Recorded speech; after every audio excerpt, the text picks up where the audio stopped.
We tell you where everything has gone wrong for the Buccaneers offense since the bye week. That and more on today's episode of Locked On Bucs. Your daily Tampa Bay Buccaneers podcast, part of the Locked On Podcast Network. Your team every day.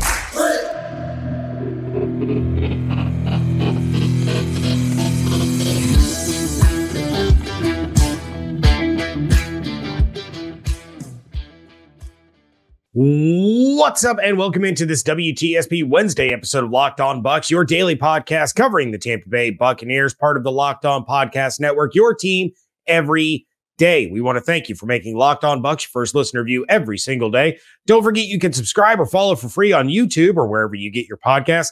And of course, you can follow everything on Twitter. I am James Yarcho at JYarcho_Bucs. He is Evan Klosky at EKlosky WTSP. We are your hosts for today's episode of Locked On Bucs. Of course, you can check out everything that I'm doing over at BucsNation.com, where I am the deputy editor. You can check out Evan on 10 Tampa Bay and at 10TampaBay.com. And of course, here with you every Monday through Friday, 5 days a week with our everydayers. And as always, we want to share our appreciation for your continued support of the show. This episode is brought to you by Game Time.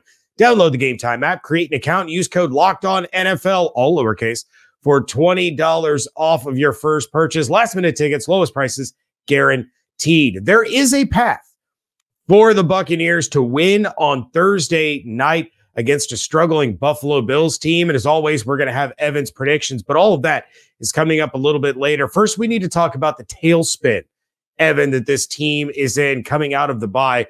0-2. Averaging less than 10 points a game over the last 2 weeks. The defense has been not all that great, but the offense has been atrocious. Evan, when you take a look at this team before the bye and after the bye, what strikes you as the main reason that this offense has just been so bad the last couple weeks? First off, Dave Canales, the book is out a little bit, right? I think the first few weeks, you have a lot of wrinkles. Nobody knows what you're doing. He had the upper hand over everybody. I mean, think back to Minnesota and then the next couple of weeks prior, right?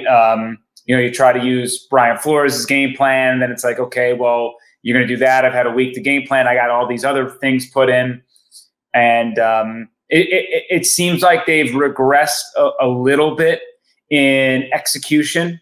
And that goes to Baker's accuracy. It has gone down. That goes to penalties. They've shot themselves in the foot. That goes to turnovers. Think back to the Lions game, only resulted in 3 points. But to me, it's really a 10-point swing because if that tip ball doesn't get picked, if that ball doesn't get tipped at the line, then that's a touchdown to Mike Evans, or at least down at the 5 if he gets run down. But he was so wide open.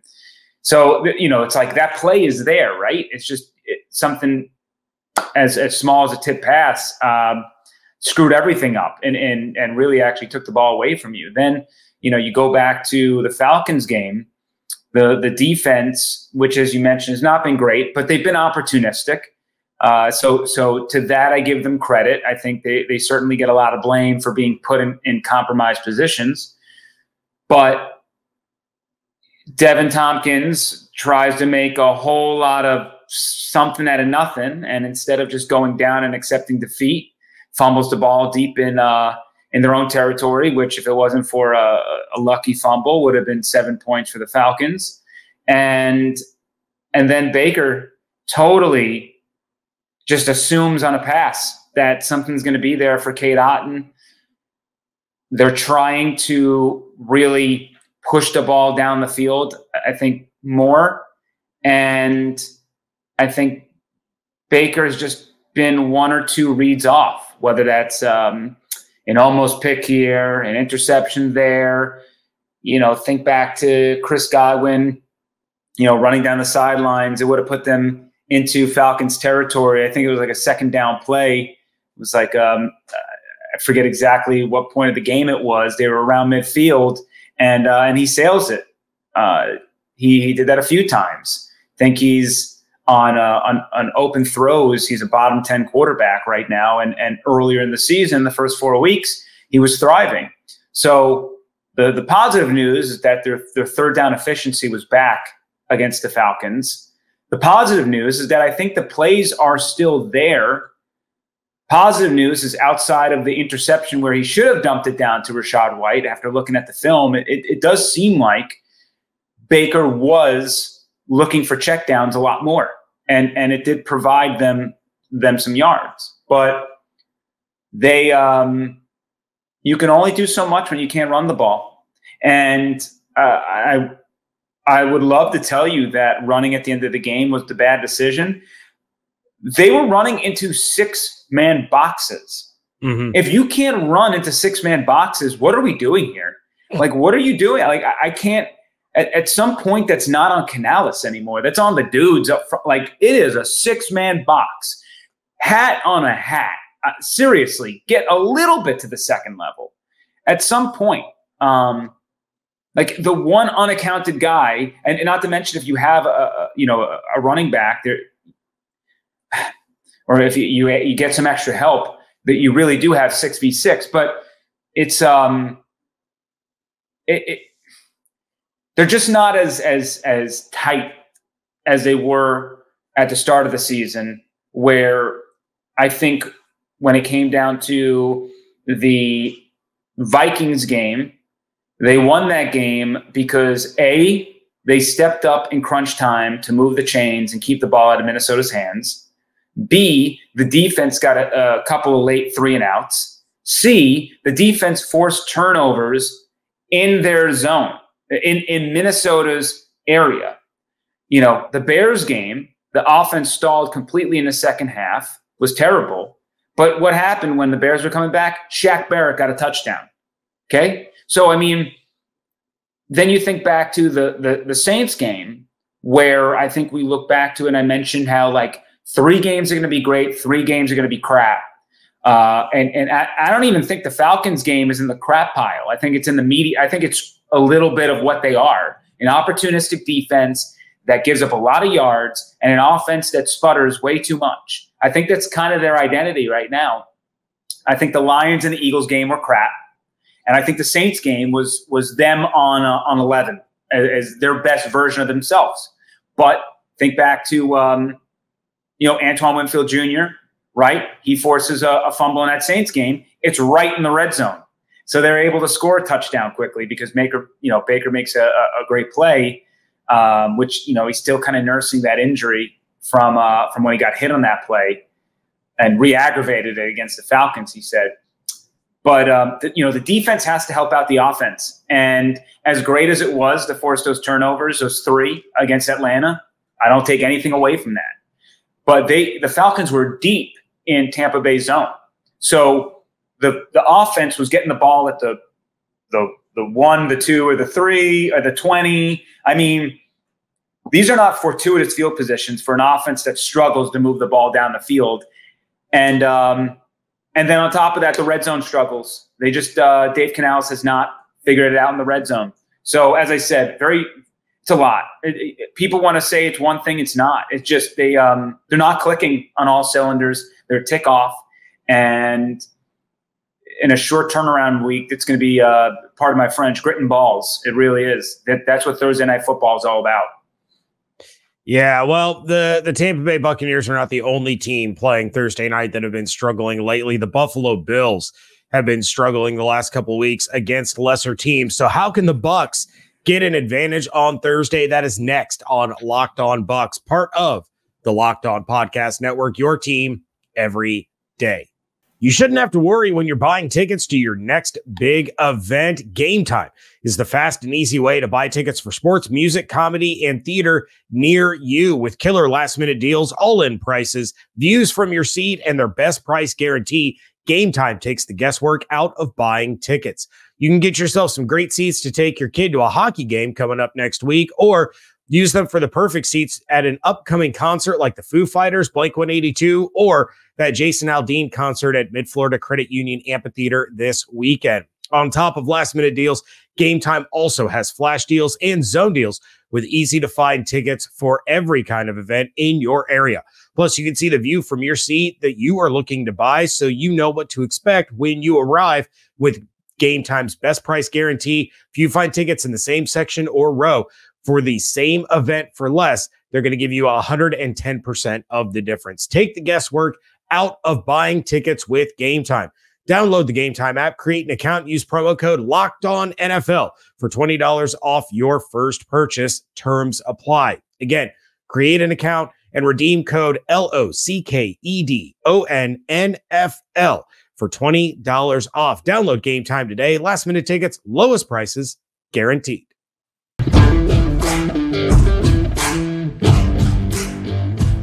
Thank you again for making Locked On Bucs your first listener view every single day. Football season is here, and Locked On is kicking up our coverage with Locked On NFL Kickoff live each Friday. Locked On is going to go live at 2 p.m. Eastern on every Locked On NFL YouTube channel. Hosts Tanitra, Jarvis, and Kyle will break down every game on the NFL slate to get you ready for your team's matchup, your fantasy lineups, your betting angles, and more. Plus, get in-depth local analysis from our stable of NFL hosts across the country who know these teams better than anyone else. Find Locked On NFL Kickoff live every Friday at 2 p.m. Eastern Time on any Locked On NFL YouTube channel. The Bills are always in the conversation for teams that could compete for a Super Bowl, but over the course of the last couple of weeks, they barely escaped the New York Giants without Daniel Jones, and I don't know, maybe that helped the Giants more than it hurt them. And then they turn around and they lose to the now 2-5 New England Patriots while giving up over 270 passing yards and 2 touchdowns to Mac Jones. So, Evan, you take a look at this Buffalo Bills team, and let's start with the offensive side of the ball for the Buccaneers and talk about what this Bucs offense can do against Buffalo that can help them get a win. Not going to like this answer. There is one statistic where Buffalo stinks. All right, look at all their stats. I mean, their total offense is fantastic. They put up a boatload of yards. They score a boatload of points. They pass at an extremely high level. I want to say like it's top 5 or number 6 in the league. The rushing attack is average, but certainly not bad. And then you look at their defense. They barely give up any points. I think they're at like 17 per game or something like that. And then also their passing defense is top 10. It's either, I think it's 10 or 11, but I think it's 10. So where do they stink? Running defense. Ooh. Oh, geez. Yeah, 31st yards per carry. So, this is a little bit of a weakness versus a weakness type of game. And I will say this. If the Buccaneers cannot run the ball Thursday night, we got some big old freaking problems. Like, there's part of me that wonders, and let me preface this. The rushing game is bad. I just want to know how bad they are, because right now, historically speaking, maybe the worst ever.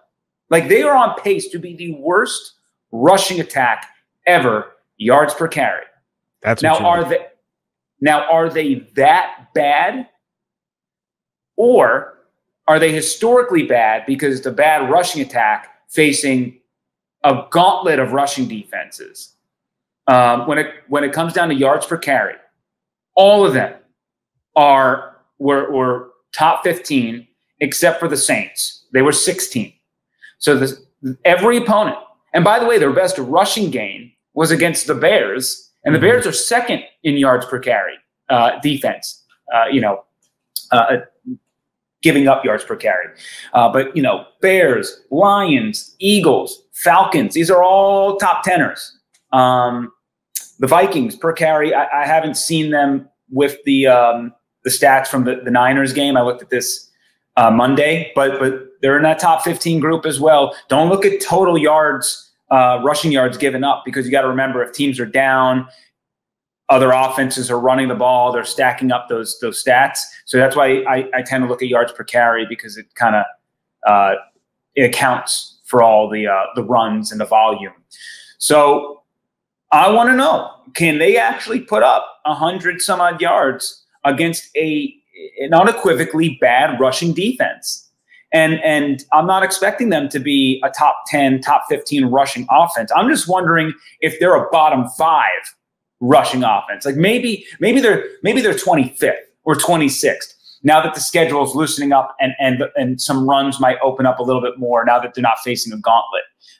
So I want to put that in perspective. I'm not saying here that all of a sudden they're a top 10 team, but what Bowles kind of said a couple weeks ago is that he thinks things are going to get better. He doesn't, and what he says is he doesn't think they're going to be top of the league, but he thinks they're not going to be the bottom. So we'll see, because if they don't do anything in this game, I'm out. Like, I'm fully out on it. Like you like whatever you're selling me, I ain't buying. Okay. So I'm going to give them one last shot here.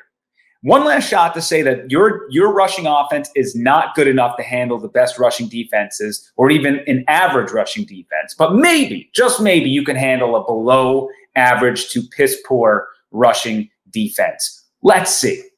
That is how they're going to have to win on Thursday night, because I don't expect them to put up a boatload of points. Mm-hmm. They have no time to really change their identity. The same with the Bills. They don't have any time to change their identity. And they even mentioned it in the press conferences. You're not adding new plays, all right? Todd Bowles said, we're focusing on us. I'm not even worried about the Bills. We got to focus on us, correct us, and then go into Thursday night at the best versions of ourselves. So what you're going to see is probably a team that's the Bills are going to take advantage on third downs, because I don't foresee the Buccaneers fixing their third down efficiency anytime soon. And you can just hope that they'll do a little bit better at stopping the run, force the Bills to be a little bit one-dimensional, and hope that you can contain Stephon Diggs enough where you can kind of limit their explosives, because that's kind of what did them in against the Falcons, were those explosive plays. So, yeah, circle star, Rachaad White, Chase Edmonds might be back. I think he's, assuming that he's fully healthy and is a full go here. I think he's kind of the spark plug this rushing game needs, because he's faster, quicker to holes, a bit more decisive. We were seeing a little bit of that before he got hurt. So I'm very interested in what he has to do. And yeah, it's they said it's Thursday night, so you got a lot of people are hurting on that field. Usually just the best team on paper wins, which, does not bode well for the Buccaneers, because on paper the Bills are a better team. Yeah, Chase Edmonds on the season leads the running backs in yards per carry with 5, but he's only got 4 carries. So yeah, it's a small sample size here. We saw a little bit against the Bears. He broke out a big one and then kind of got hurt. So Still to this day, the Buccaneers have one rush now north of 20 yards, thanks to Baker Mayfield. But if you remove the quarterback position, still zero runs over 20. Yeah, I mean, Baker Mayfield is third on the team in yards per carry, behind Devin Tompkins, who averages 9, and then Chase Edmonds, who averages 5. Baker Mayfield, 3.5 yards a carry. You love to see it. And honestly, I'll tell you this, just on watching the film, there are some, if teams are going to drop back. So this was like the Lions game. The Lions game, everyone dropped back, and Baker can go rush for 4 or 5 and get down. He can dump it off. If they're going to do that, you got to go with the Tom Brady plan. Bloop, bloop, bloop, bloop. Just drop it down. You're going to give it to me? I'll take my 4 or 5 yards. And that has to be the rushing attack. Hey, check it down. This play's going to be a check down. You gotta find different ways to run the ball without running the ball. And so Thursday night's my last stand.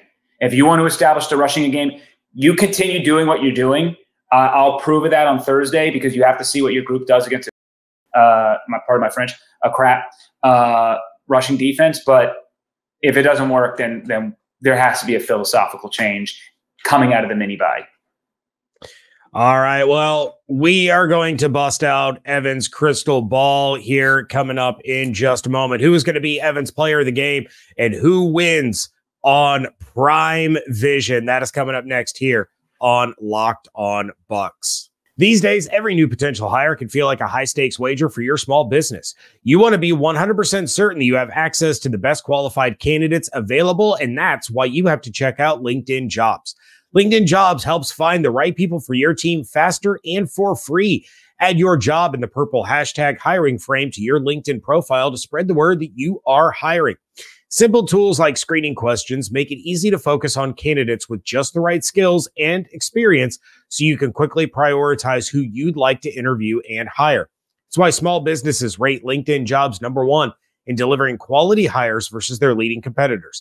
LinkedIn Jobs helps you find the qualified candidates you want to talk to faster. Post your job for free at linkedin.com/LockedOnNFL. That's linkedin.com/LockedOnNFL to post your job for free. Terms and conditions apply.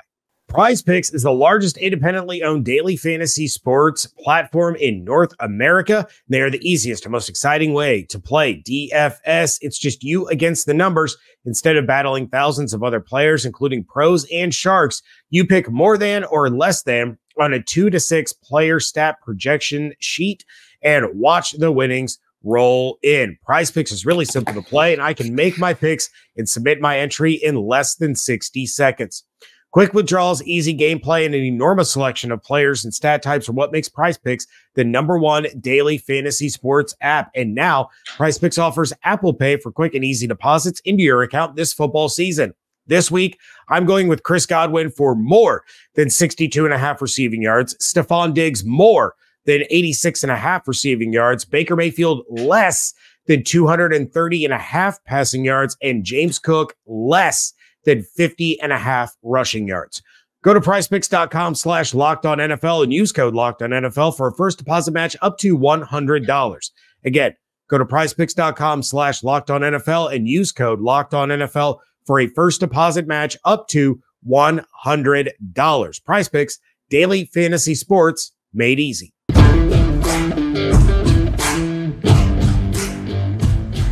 Wrapping things up here on a WTSP Wednesday edition of Locked On Bucs. James Yarcho, Evan Klosky talking about the Bucs, the Bills, Prime Vision, Thursday Night Football. Speaking of Prime Vision, for those of you that did not hear yesterday's episode with the outstanding guest that David Harrison had on, please go back and check that out because it was absolutely phenomenal. The only way that I watch Thursday Night Football is with Prime Vision.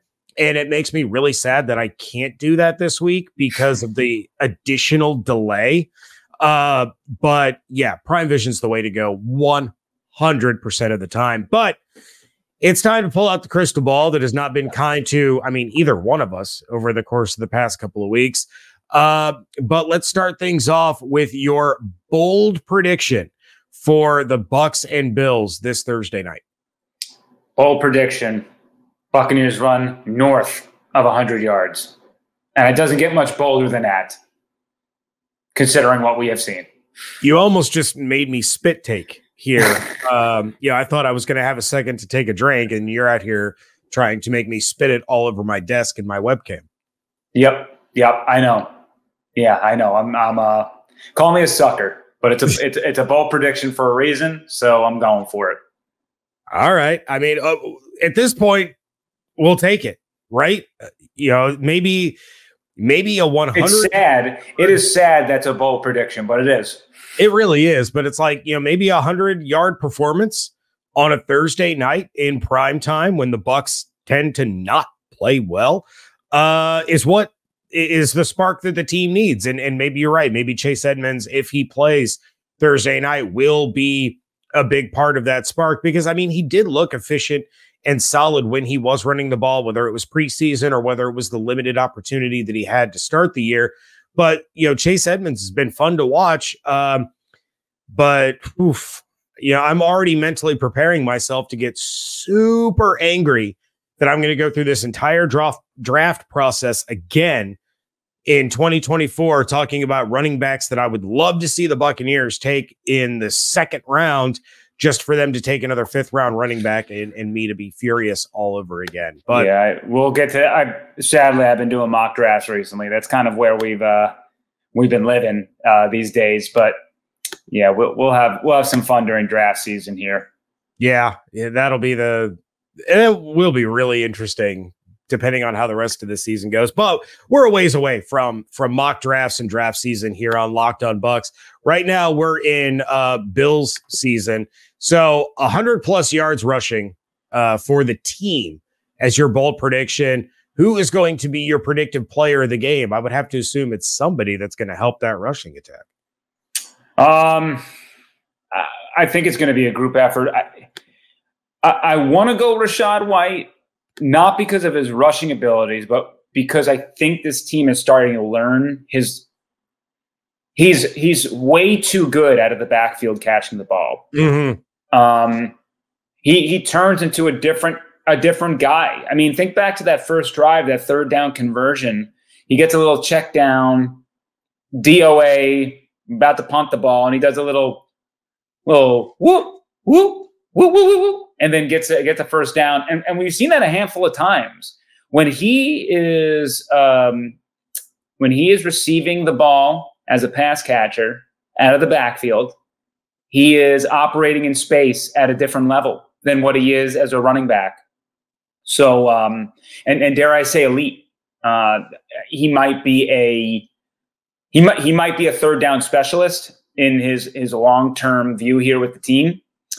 But I think that as of right now, while he is in a little bit of a workhorse role, because I can't imagine Chase Edmonds is going to get ridden like Seabiscuit out of the gates, I am sure I'll double down on it, Rachaad. I mean, I kind of think Chris Godwin is super due for a touchdown in a big game. Speaking of third down specialist, that's Chris Godwin. Defenses know it, and they still can't stop it, which is a credit to Dave Canales. One thing that I do have to say about him. I wish I could tell you that the schemes look like crap. At least the passing schemes don't. It's just everything's a little bit more amplified with how bad the rushing attack is. So I don't want to say this is Byron Leftwich Part 2. It's not. And if you watch this offense versus last year's offense and how they ran it, it was just way different. So at least from a passing perspective. Yeah, I've started to see that a little bit on social media where it's Byron Leftwich all over again. And you're right, it's not. It really is. And you got to remember, Byron had Brady. And he covered up a lot and Brady wasn't great last year by any means, but he covered up a lot, you know, two crazy comebacks to win games. He did a lot of Houdini crap in that offense. Can we just take a real quick second to imagine how delightful it would be if the Steelers fire Matt Canada just to hire Byron Leftwich? I mean, it's just, yeah, that'd be funny. Except the Steelers keep I think for that fan base, the more wins they get, the more pissed they're getting because that's just going to mean Matt Canada stays. Yeah, I mean, it's really what Pittsburgh is feeling is exactly what Buccaneers fans were feeling last year and a little bit this year. Yeah. All right. Well, big rushing game Thursday night. Rachaad White is going to be the guy with a little shout out to Chris Godwin. And we always know that Antoine Winfield Jr. is going to be Antoine Hempfield Jr.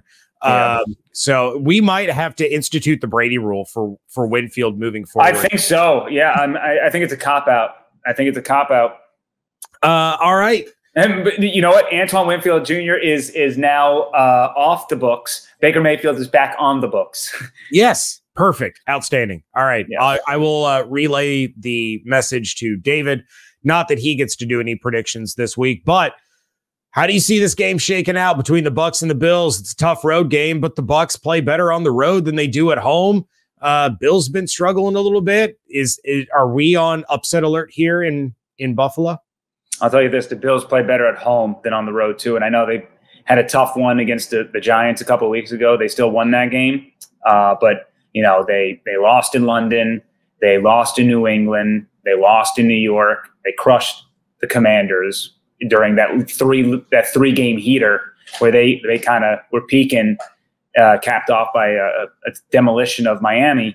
So, you know, upsets, miracles, you love to talk about them. I am not going to be that guy. 31-16, Buffalo. Just I don't know if they're going to have the steam to make it 4 quarters against this team. I think it'll be competitive out of the gates. Maybe Buffalo scores quickly, little bend don't break action here. Maybe it's about 13-3, 13-6 entering the half. You feel like maybe they can have a shot, and they just kind of fall flat. And Vita's hurting. Devin's injured. I don't know what he's got, but he's not 100%. He's been hurt since the Eagles game, and it's very clear that he is not the same player. I would advise him to sit unless, I don't think he's helping nobody, even though I guess a banged up Devin might be better than a J.J. Russell or Savasier Dennis. I don't know. We can have that discussion, but he's hurt, and it's hurt. It stinks because even the bye week and the bye week's not going to help. It didn't help him, it seems like, and the mini bye you'd hope would help him, but turning it around in 3 days ain't. So I just you got to remember this was Devin White got loaf gated in the last Thursday night football game. That was the Ravens, where they just kind of in the second half. I kind of think we're going to see the same thing. So almost reminiscent of the Eagles game, where they're going to stay in it until it gets to be too late. There's going to be that one kind of back-breaking drive. Yeah. Puts it out of reach, and then from there, the wheels fall off everywhere. Yeah, I don't know if, like, the Eagles game, they felt manhandled. It could look a little bit more like the Lions game, where I think the Bills will look a little bit more competent than the Lions did offensively in that game. But I think we'll just talk about the same crap. I just think we're going to talk about the same things. Plays are out there. They didn't execute. They shot themselves in the foot. They turned it over once or twice on offense. That hurt them. They didn't score in the red zone. It's tough to change who you are in 3 days. So, and they're going up against the beast of an opponent who is pissed off too. They have not been playing well. They know it. And this is a time for them to get themselves right as well. So it's just, I'm not optimistic. Sorry. No bueno. But that is going to do it for I'm rolling a lot, so maybe you got that going for you. Yeah. All right. Well, that is going to do it for this episode of Locked On Bucs. Every day, just make sure you are coming back tomorrow. Game day, I will be joined by Joe Marino, host of Locked On Bills, for a crossover day, and we are going to break all of this down. In the meantime, of course, check out everything that I'm doing over at BucsNation.com. Check out Evan on 10 Tampa Bay and at 10TampaBay.com, and follow everything on Twitter at Locked On Bucs, at JYarcho_Bucs, and at eCloskey WTSP. Hope you all have an absolutely outstanding day. Stay safe, stay healthy, fire the cannons. Want to thank you so much for joining us right here on Locked On Bucs, part of the Locked On Podcast Network, your team every day.